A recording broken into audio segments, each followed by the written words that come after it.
Uma, GST, is it an indirect tax or a direct tax?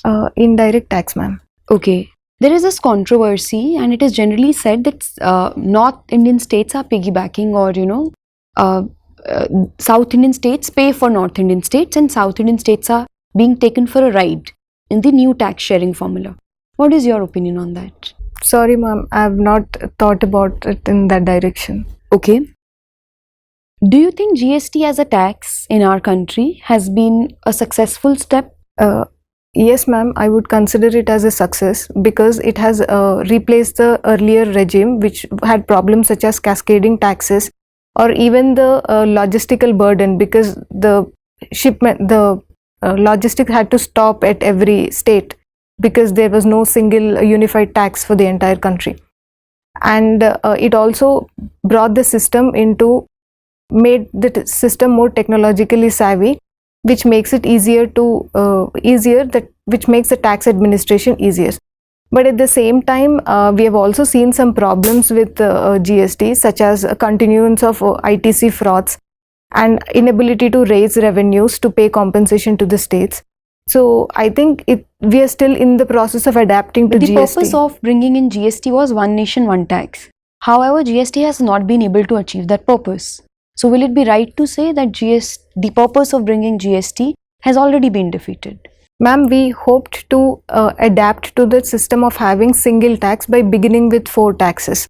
So I would say we are in the process of getting there, and we have to get there. So are you a person who believes that something is better than nothing, whether it's good enough, perfect or not, but something is better than nothing? Are you that kind of person? Yes, ma'am, I am to some extent, but I believe in slowly learning from our mistakes and correcting and moving ahead. But life is very short and limited. So if everyone starts doing that, how will we achieve what we need to achieve as a civilization, as a country? Ma'am, I agree to that as well, but I think there is joy in learning as well, and learning from our mistakes and going ahead. Okay, I see that you have taught vernacular languages to people. Uma, what do you prefer, online mode of learning or offline mode of learning? Ma'am, I prefer a mix of both, because offline learning has its own utility. So for instance, talking with the peers, discussing with the teacher, I think that is how quality education happens, and that is how knowledge is generated.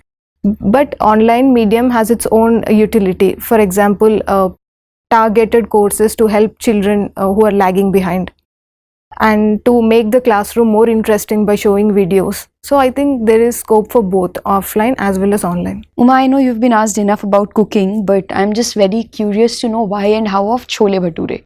Could you please tell me that? Yes, ma'am.